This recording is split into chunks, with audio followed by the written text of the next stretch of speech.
तो दोस्तों, मेरे YouTube चैनल पे एक बार फिर से आपका स्वागत है। आज हम आपके सामने में बहुत ही अहम जानकारी लेकर के आए हैं। महिलाओं के से संबंधित बिहार सरकार जो है महिलाओं को 1 लाख रुपया दे रही है। आप जानते हैं कि किस महिलाओं को 1 लाख रुपया दे रही है? तो बिहार महिला और बाल विकास निगम मुख्यमंत्री नारी शक्ति योजना के तहत सिविल सेवा प्रारंभिक परीक्षा 2024 पास महिला अभ्यर्थियों को मिल रहा है 1 लाख रुपया। मतलब वैसी महिलाएं जिन्होंने सिविल सेवा परीक्षा प्रारंभिक परीक्षा 2024 पास की है, उन महिलाओं को जो है बिहार सरकार जो है 1 लाख रुपया प्रोत्साहन राशि के तौर पे दे रही है। अब ये प्रोत्साहन राशि ये मिलेगा कैसे? तो इसके लिए एक आवेदन करना होगा और ये आवेदन जो है 22 जुलाई से शुरू हो रहा है। तो इसमें चलिए यहाँ पे दिया गया है, महिला एवं बाल विकास निगम बिहार संघ लोक सेवा आयोग नई दिल्ली द्वारा आयोजित सिविल सेवा प्रारंभिक परीक्षा 2024 में उत्तीर्ण बिहार राज्य के सामान्य वर्ग, आर्थिक रूप से पिछड़ा वर्ग तथा पिछड़ा वर्ग के अस्थायी निवासी महिला अभ्यर्थी के लिए सूचना। तो कह रहे हैं कि इसमें कुछ दिया गया है। निगम द्वारा मुख्यमंत्री नारी शक्ति आयोजन के तहत सिविल सेवा प्रोत्साहन राशि के लिए संघ लोक सेवा आयोग नई दिल्ली द्वारा आयोजित सिविल सेवा प्रारंभिक परीक्षा 2024 में उत्तीर्ण होने वाली बिहार राज्य के सामान्य वर्ग मतलब जनरल वर्ग, आर्थिक रूप से पिछड़ा वर्ग तथा पिछड़ा वर्ग के अस्थायी निवासी महिला अभ्यर्थियों को एक मुश्त रुपया 1 लाख रुपया मात्र की प्रोत्साहन राशि प्रदान करने हेतु ऑनलाइन आवेदन आमंत्रित किए जाते हैं। तो अब इसमें क्या शर्त है? तो इनके लिए जो है कई शर्तें हैं। सबसे पहला है कि बिहार राज्य का अस्थायी निवासी होना चाहिए। मतलब ये वैसे अभ्यर्थियों को दिया जाएगा जो अभ्यर्थी बिहार राज्य का अस्थायी निवासी है। दूसरा है बिहार सरकार में अनुसूचित जाति, अनुसूचित जनजाति या अत्यंत पिछड़ा वर्ग श्रेणी में नहीं आना चाहिए। मतलब वैसे जो अनुसूचित जाति या अनुसूचित जनजाति की श्रेणी में आती है वैसी महिलाओं को जो है ये राशि प्रोत्साहन राशि नहीं दिया जाएगा।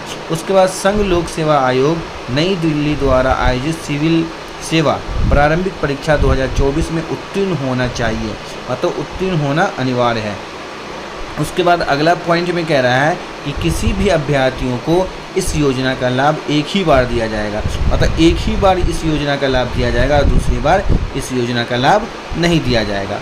उसके बाद अगला पॉइंट कह रहा है कि पूर्व से किसी भी सरकारी लोक उपक्रम राज्य सरकार द्वारा वित्त संपोषित संस्थान की सेवा में कार्यरत नियोजित अभ्यर्थियों को इस योजना का लाभ नहीं दिया जाएगा। मतलब कहने का मतलब ये है कि अगर आप सरकारी बिहार सरकार की किसी भी सेवा से अगर जुड़े हुए हैं और उससे अगर आपको लाभ प्राप्त हो रहा है तो ये जो है आपको वो लाभ नहीं दिया जाएगा। आवेदन की प्रक्रिया क्या है? तो महिला एवं बाल विकास निगम बिहार के वेबसाइट पर लॉगिन कर अभ्यर्थियों द्वारा दिनांक 22/7/2024 से 21/8/2024 तक ऑनलाइन निबंधन एवं आवेदन समर्पित किया जा सकता है। ठीक है। निगम निर्धारित तिथि एवं समय के बाद जो है ये आवेदन स्वीकार नहीं होगा।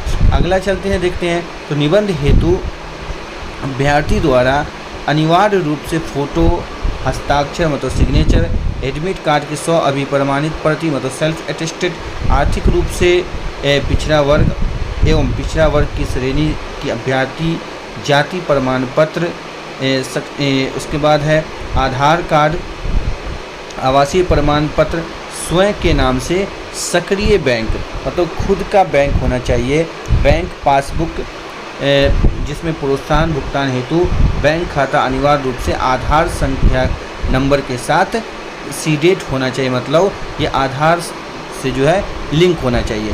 उसके बाद हम देखते हैं कि अभ्यर्थी के नाम से खुद का हस्ताक्षरित रद्द चेक होना चाहिए और उसका जो है स्कैन प्रति ऑनलाइन पोर्टल पर स्कैन करना होगा, उसके अपलोड करना होगा। उसके बाद देखते हैं किसी भी सरकार राज्य सरकार द्वारा संपोषित संस्था की सेवा में कार्यरत नियोजित नहीं होना चाहिए। अगर किसी भी संस्था से अगर आप जुड़े हुए हैं, सरकारी सेवा से अगर लाभ उठा रहे हैं, तो उसे उसका ये आप 1 लाख रुपए का लाभ नहीं ले सकते हैं। उसके बाद कह रहा है कि इस संबंध में फर्स्ट क्लास जुडिशियल मजिस्ट्रेट या एग्जीक्यूटिव मजिस्ट्रेट के स्तर पर से निर्गत शपथ पत्र की स्कैन प्रति ऑनलाइन पोर्टल पर अपलोड करना आवश्यक है। उसके बाद तीसरा नंबर में देखते हैं कि अभ्यर्थी के पास सक्रिय ईमेल आईडी होना चाहिए।